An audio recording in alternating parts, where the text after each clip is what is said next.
I bought the car in 1975 in Boston, Massachusetts, and took it out to Kansas City where I lived at the time, and then brought it down to Atlanta in 1978 when I moved here and had it restored. The interior was done by CB&E. The exterior was done privately by an independent, and motor work is all done by Northeast Foreign Car in Norcross. What year is this car? 1965. Now, why do you come here? Oh, just look at them. They're great looking. I've had one ever since I got out of college. I think they're the most fun of all. They used to do with it. Like a motocross. I know it. But they, just to look at them and kind of see, it's kind of like being in a church or something, you know? Yeah, it really is. Hi, my name's Dick Howie. I'm from Marietta. My car's a 57 Speedster. I've owned one other 356, which I bought in 1967. It was a 64 Cabriolet. Drove it about 300,000 miles and sold it for more than I paid for it. Had a 911 for a while, and then had an opportunity to buy this Speedster from my college roommate who owns a Ferrari dealership. The car was on consignment with him. Someone had lost interest in the 356s and gone on to Ferraris, and I was lucky enough to get it. My roommate, old college roommate, told me about it. I bought the car sight unseen. It was shipped up to the Ferrari dealership in Atlanta, and first time I saw it, I owned it, and I haven't regretted it at all. Here's the parts you put on the car Friday and fall all off. The muffler, I did pay for the muffler. It was just laying all over. My name is Patty Youngman. This is my husband, John. We live in Woodstock, Georgia. This was originally my father's car. It was purchased new in July of 1957 in Bethesda, Maryland. My husband, John, can tell you about the engines and the restoration at that point. Well, the car is basically original. The mechanicals are all original. We haven't rebuilt the engine. It's got 41,000 miles on it.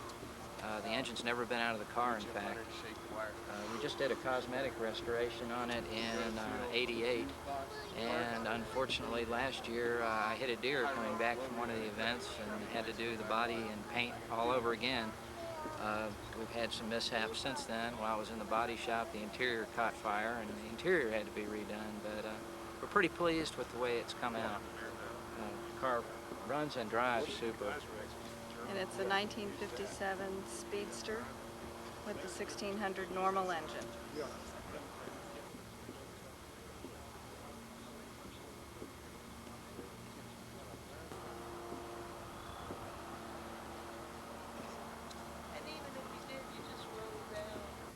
My name is Matt Armstrong, and this vehicle belongs to Automobile Atlanta, which I've been employed by for approximately 7 years.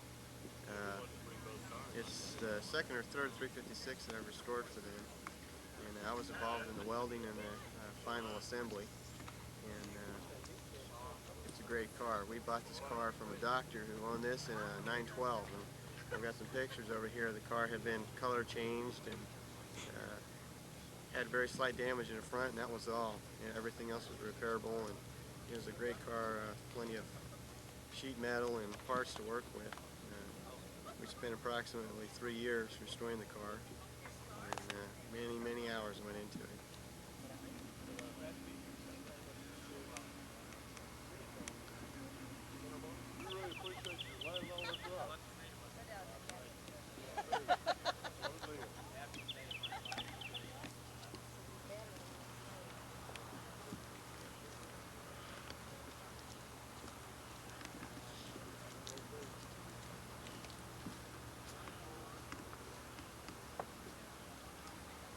Okay, hi, my name is Neil Grant. This is, you're right, this is my baby. If there was a fire, it'd be hard to figure out who I'd save first. My family. It's a 1961 Roadster. Had it 4 years now. I picked it up, not quite in this condition. I've done a little work on it, but nothing really major. It had already been restored.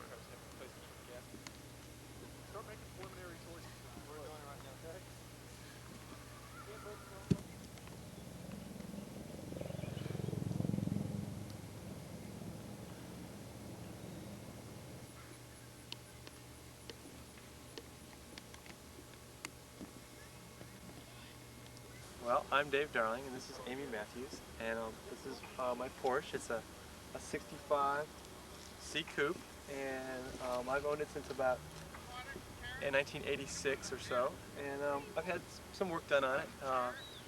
Not too much in the way of cosmetics, mostly mechanical work, and it's in real good shape mechanically. It drives real well. I think it could be a little bit more cosmetically improved, but I enjoy owning it, and I can't think of anything else to say.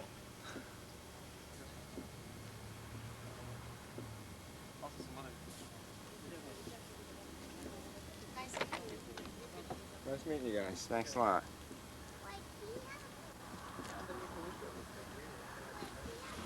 Hi, my name's Ben Edwards. Live in Ozark, Alabama at the moment, and got a 1964 C model Porsche. And purchased the vehicle in 1976. Traveled with me wherever I've gone.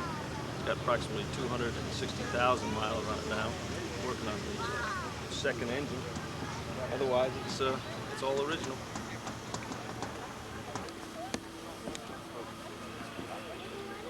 Kick the ball up the hill. They would at the Polo. When we go back to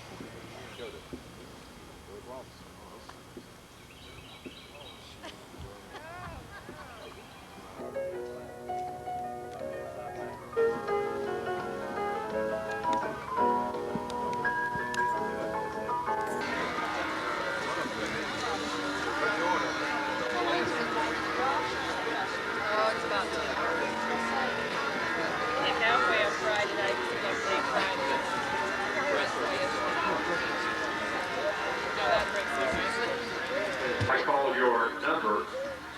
That way you can grab and go.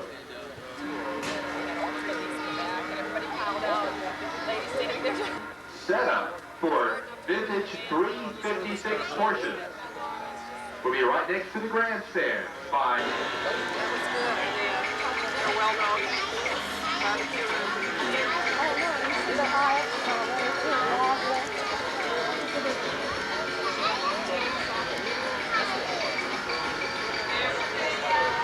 A grand total of 19 prizes, so chances are you're going to be one of the lucky winners. Calling another winner, and they could come behind you and grab a prize that you may have wanted, so make your selection quickly. All right. Your ticket number is 047. All right, the young lady in pink. And make your selection. Congratulations. Oh, she's excited. You like winners to jump up and down, scream and yell. And I believe her husband picked out her gift. Congratulations to you, man. And congratulations to your husband. 100. Going once. Raise your hand now if you're a winner. Going twice. Aye. Twice. Once, twice. It is gone. All right, the next number is simply number 3. Number 3. Raise your hand if you're a winner. Let's see who it is. Gentleman in gray shirt. Oh, well, she just keep that. Just keep it. All right, we've got 4 winners behind us. Many more winners to come. All right. Another winner is number 036. 036. Number 36, and the gentleman is there. And he knows exactly what he wants.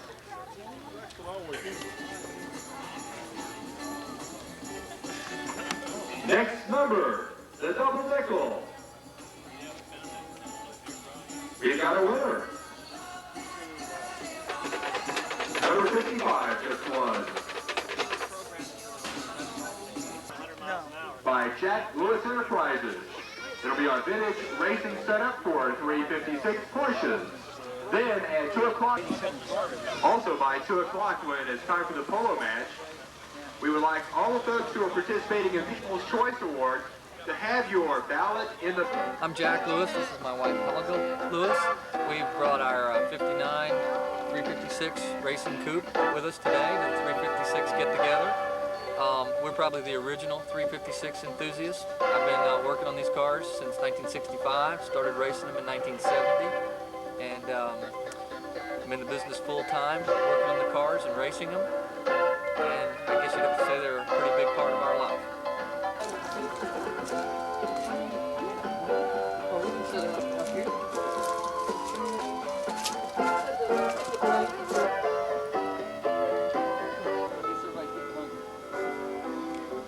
Yep.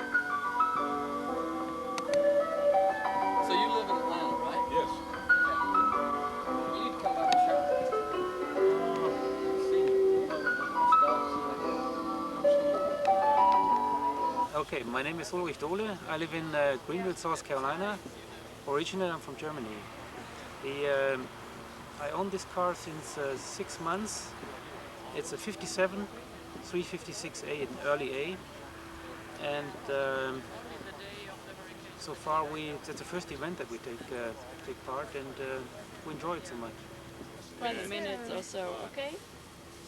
You don't know how to play and make owl.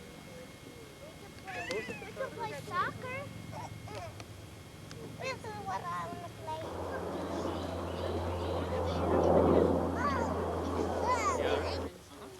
My name is Rob Jones, and I'm from Gainesville, Georgia. This is my 1964 356 SC. I did the restoration. I've owned it for 4 years. It took me approximately 2 years to restore. I found the car in a chicken house in Gainesville. I've been there for approximately 5 years.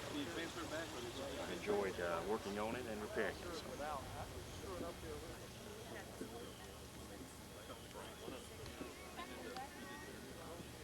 No way. This place you walk into.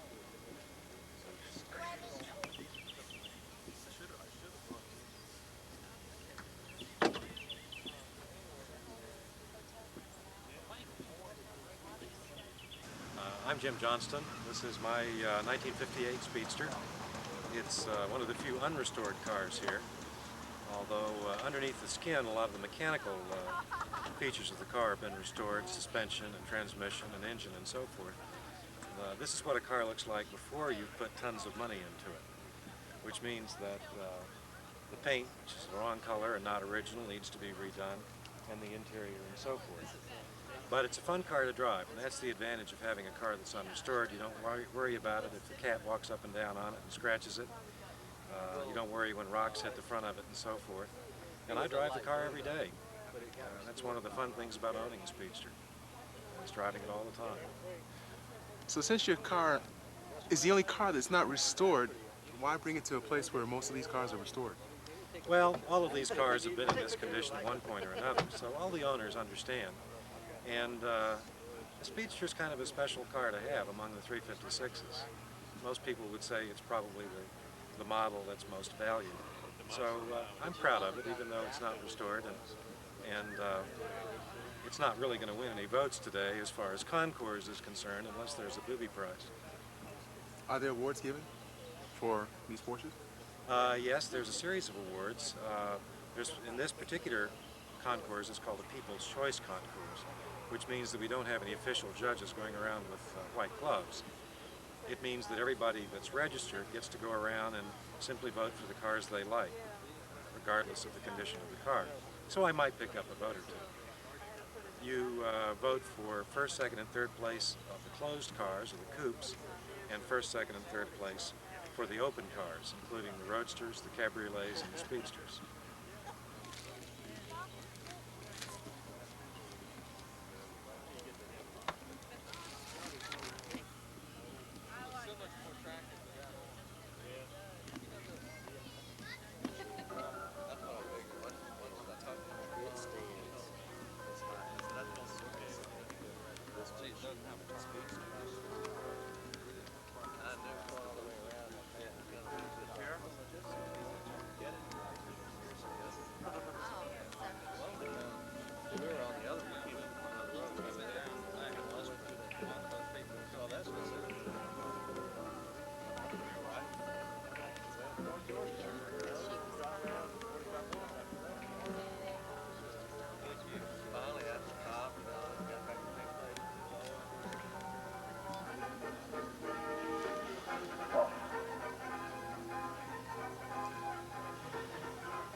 I'm Perry Tanner. And I'm Pat Tanner. And we're just thankful today is such a pretty day. This is our 1964 slate gray sunroof coupe. Pat and I are real proud of it, but most importantly, we're proud of such a great day and have all of our friends with their 356s out here at the Polo Fields. We appreciate everybody coming. Okay. This car could be purchased in 1964 for a mere $4,930.95. Of course, that was 1964.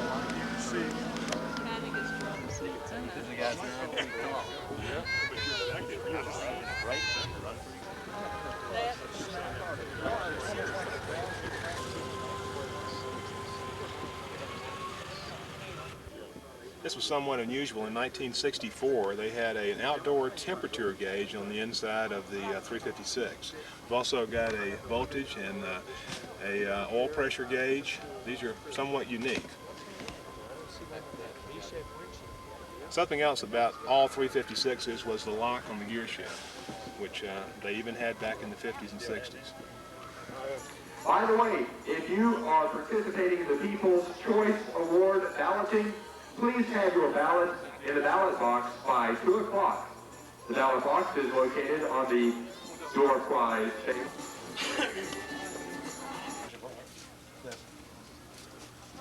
This is the list of people that you probably recognize from the flyer and from the newsletter you just got that have been involved in putting together this effort. I hope you know many of them or have met them at least today.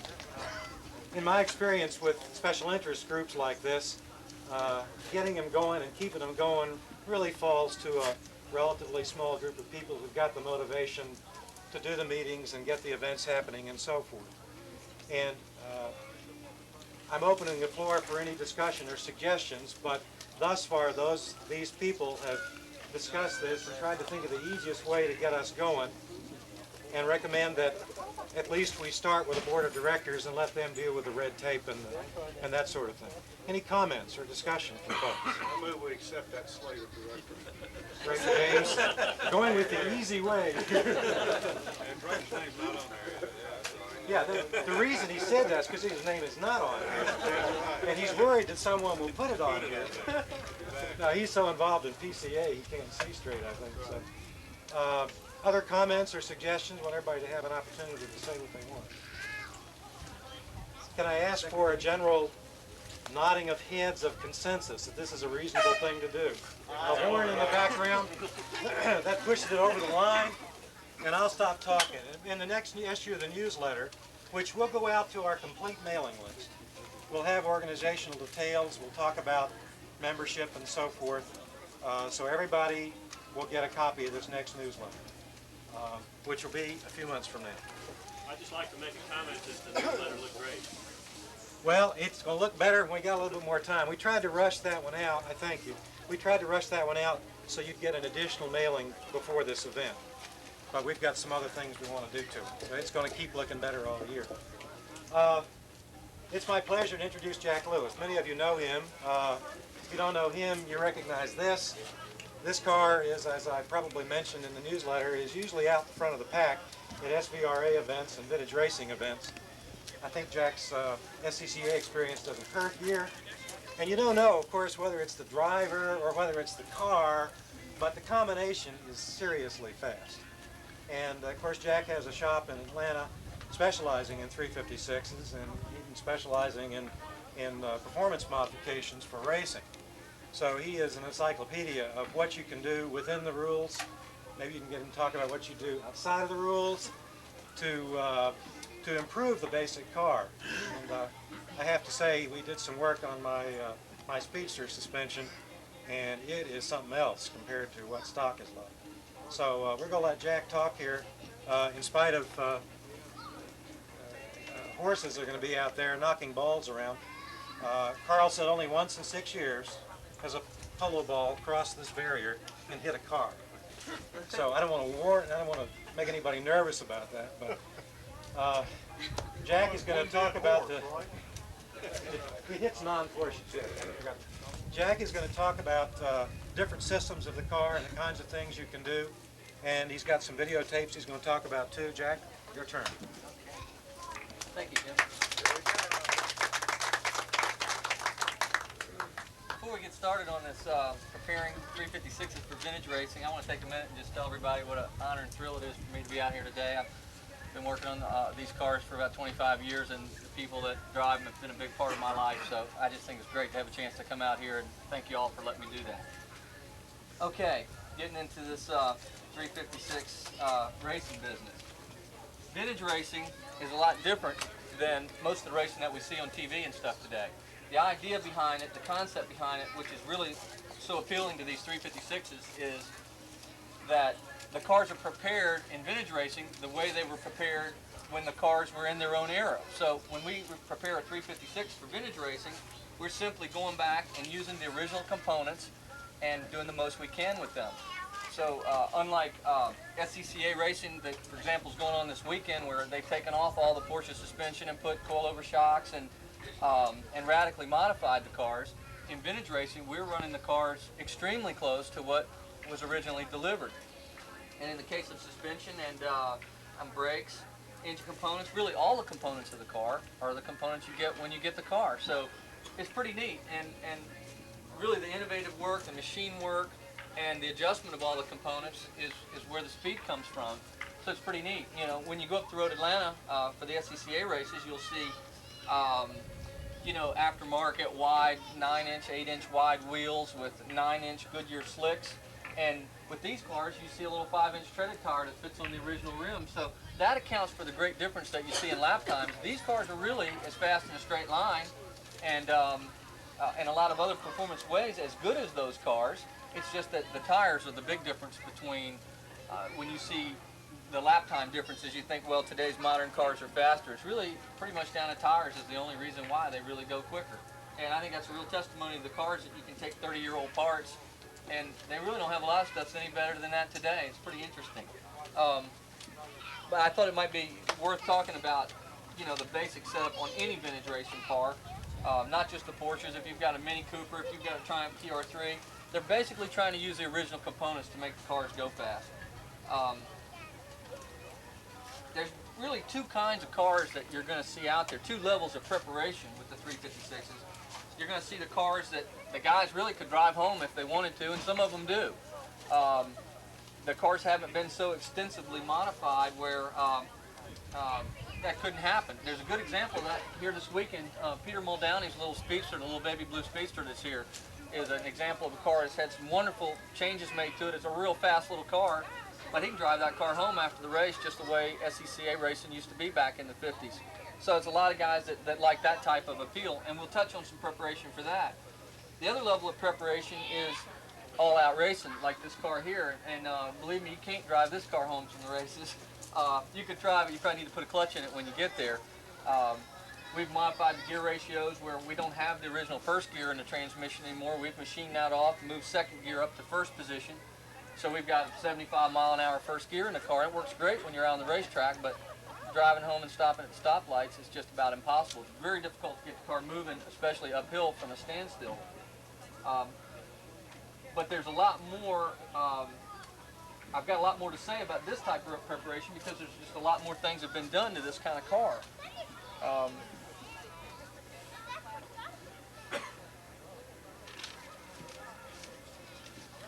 Let's talk about just taking somebody's 356 and they want to go up to Road Atlanta and enter one of these vintage races and maybe the competition exhibition or even just the touring category, but they want to get around a little bit faster than the car will normally. Well, and this is a fine way to prepare the car, and it's nowhere near as expensive as an all-out race preparation. But you have to remember, if you enter the race groups and you're prepared that way, you would never run near the front. The main thing involved taking a car up there, any car, 356 or otherwise, is you have to concentrate on the safety items. You know, we have the rules mandate a lot of them, and then, you know, just common sense tells us a lot of the others. You have to have a 5 or 6 point seatbelt harness. You have to have a roll bar. This year they've just instigated fuel cells, safety fuel cells. Maybe we can walk over after the session or during the session. I'll show you some things on the car, but we take the standard tanks out, put safety cells for carrying the fuel. We run the dual circuit brakes where if you have a brake failure, then at least you've only lost brakes on one end of the car. You still have brakes on the other end of the car. And a lot of these modifications sound real extensive, but they're really not that bad. For example, on the brakes, the early 911 master cylinders starting in about 1968 can be directly bolted onto the car, a few brake line changes, and you've got a dual braking circuit. So that's something that can be done without cutting your car up or modifying it in any drastic way. And brakes feel the same, work the same, but you have the safety of that dual circuit. All cars starting in 1968 for the street had that particular style brakes fitted, and it's pretty easy, fortunately, because Porsche did the update for us. We simply bolted on the car. Any car that's going to go up there and run those kind of speeds, you know, you need to have a car that's fresh. And when I say fresh, you have to have a car that's had the brake hydraulics gone through. Really, you should have a complete driveline rebuild where everything's been taken apart, checked, and put back together at the proper clearances.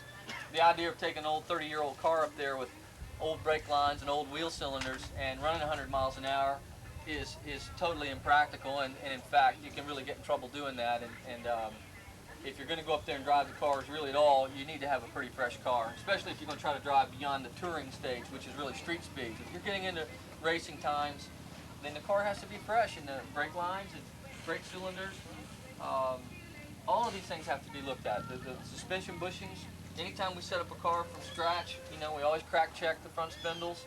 All the wheel bearings have been replaced, the car's properly lubricated and serviced, and again, all the safety items are there. And that's really a lot of fun to do it that way. I know there's a number of people that have chosen that route, and they go and have a great time, and those guys end up usually having a race within themselves, and it's a wonderful time. And these cars are just so, Porsches in general, and especially these cars, there's so many of the parts can be used for racing. I mean, there's very few cars that you can go out and use all the suspension components, all of the transmission components, all of the engine components for racing. I mean, it's just about unbelievable that the cars are race worthy with those components. But there's been compromises made. For example, the 356 comes with a pretty small front sway bar and no rear sway bar. A few of the 356s were fitted with a camber device, which was really more about ride comfort than it was about handling. To go up there and really go good, and as Jim mentioned on his car, you know, if you're willing to give up just a little bit of ride, you can come in with a really significantly better performance setup. But of course, you know, when the cars were built, they were thinking about people driving them for pleasure, and so they didn't want to make the cars too stiff or ride too rough. But even with the street setup, or let's call it our standard setup, you know, front sway bar and a rear compensator bar can just make an unbelievable difference in the handling capabilities of the car, and still totally streetable after doing that. So that's one type of preparation. The other type is getting into some serious racing, and that's really the way vintage racing is headed now. More of the lower key prepared cars are starting to become less and less, and now more and more of the guys going are racers that are preparing their cars to go as fast as they can go.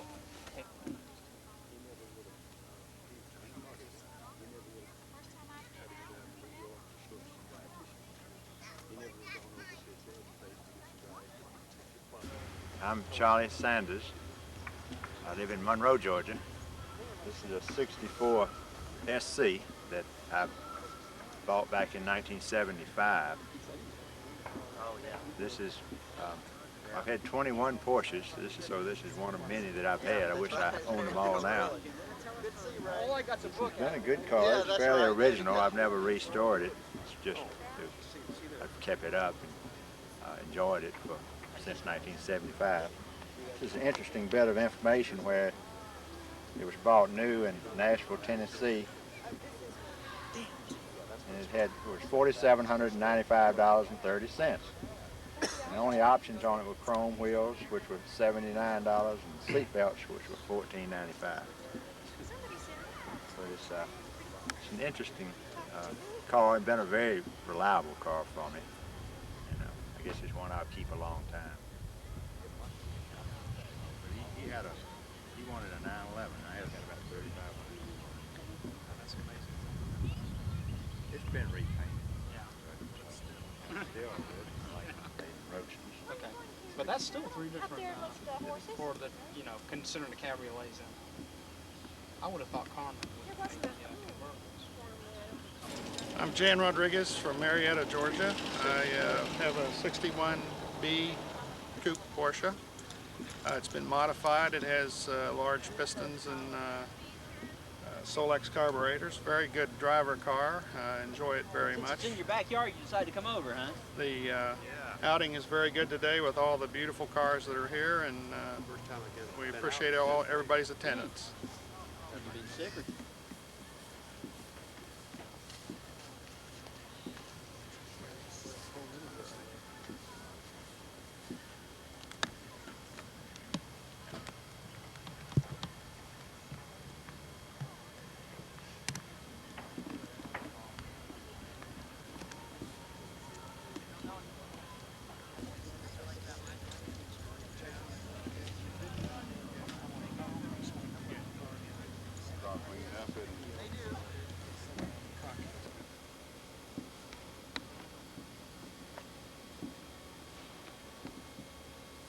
Jan, you didn't get your book, did you?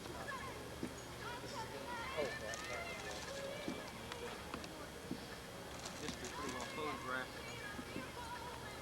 Raw stage coming through.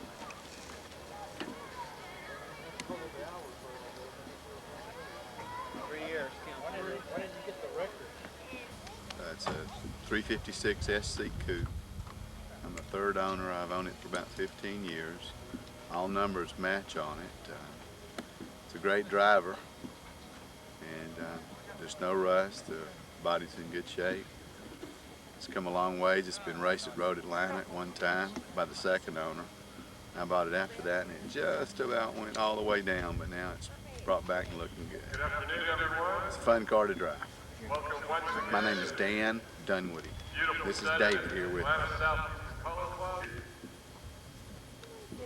Assisting me with the announcing this afternoon for your great benefit is Mr. Mark Dillon. No, Mommy, it's thinking. Okay, come on.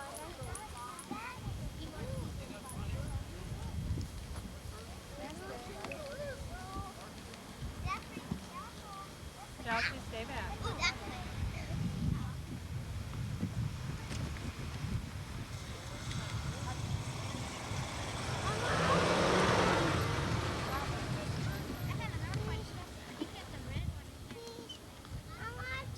Bombs bursting in air gave proof through the night that our flag was still there. Oh, say does that star-spangled banner yet wave o'er the land of the free and the home of the brave?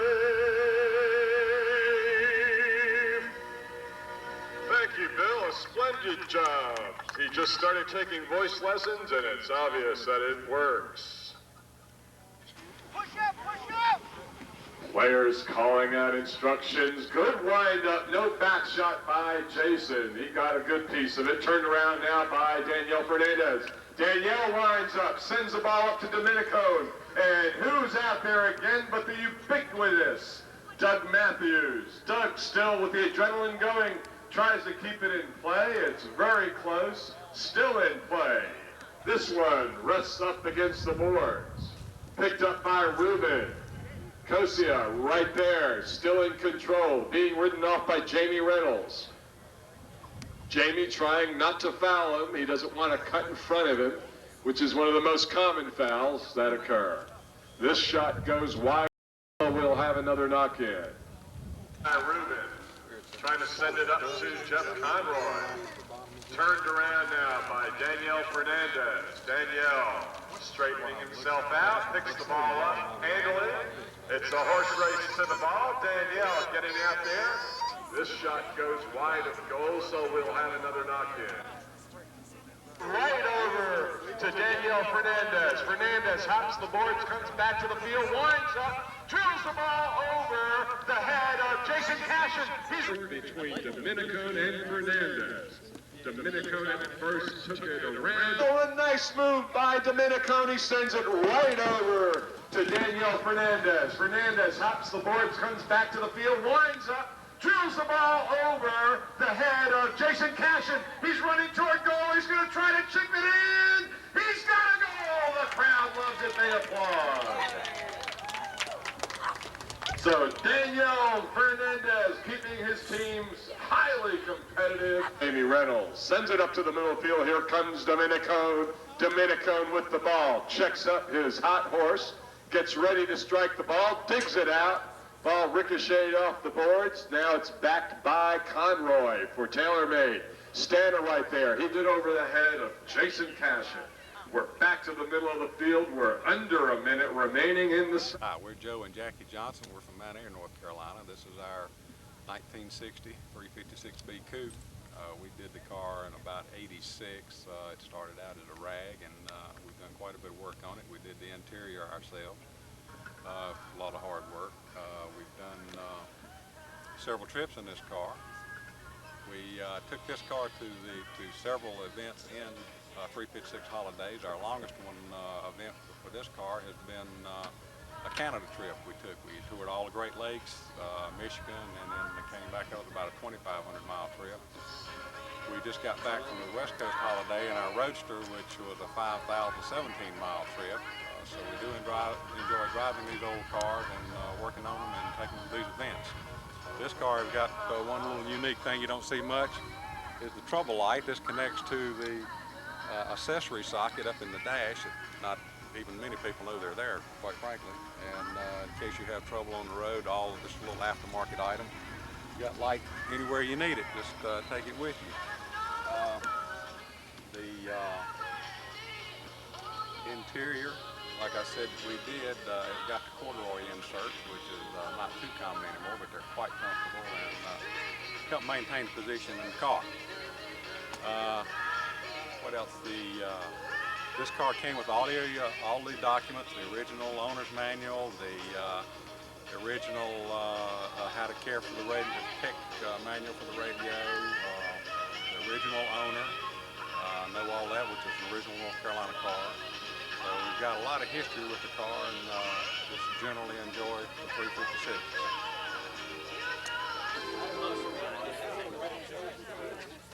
Come on over under the green tent for Stoli and some refreshments. Also for the award ceremony for the polo game. Come on under the green tent, meet and talk with the players. You can even meet our famous announcer, Rich. Yeah! Now for the third place in the open category, we'd like to congratulate the owner of a 1965 C Cabriolet, Bob Hansel.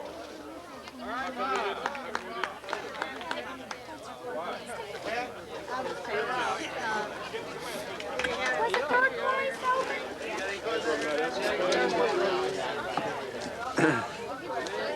I'll get into this. Yeah, I'm good. All right. Now for the second place in the closed category. It is a 1965 C coupe belonging to Ida Levine. Congratulations!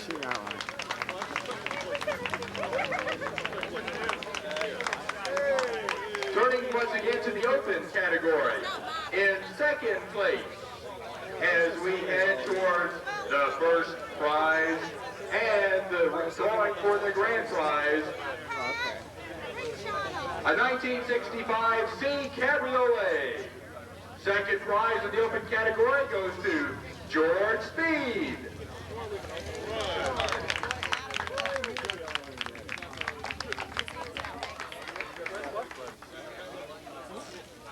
I go back. Congratulations, George. George, let me get a shot of you in the trophy. Well, I'm not really George. Oh, he's not George, but I was looking at the but trophy. I'm accepting this award for George because I restored the car. Great. Open and closed categories. Closed division. First prize goes to the owner of the 1964 SC, Terry Tanner.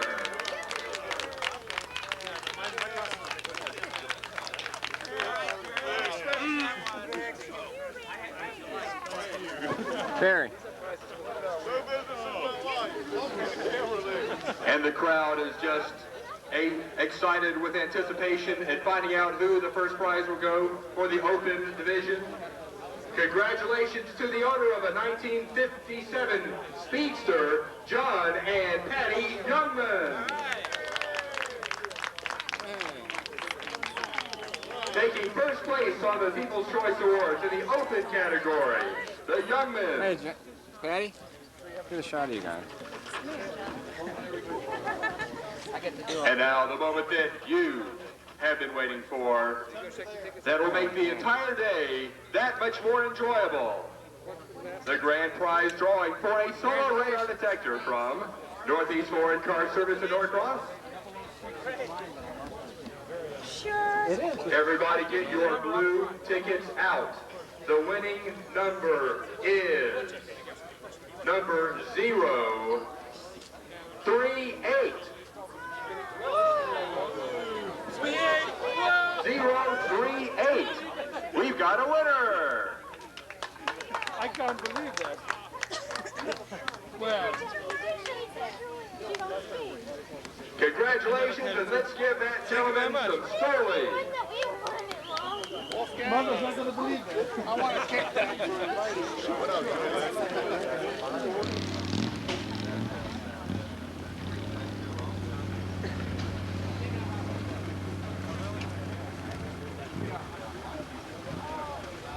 Mark, thank you. Nice.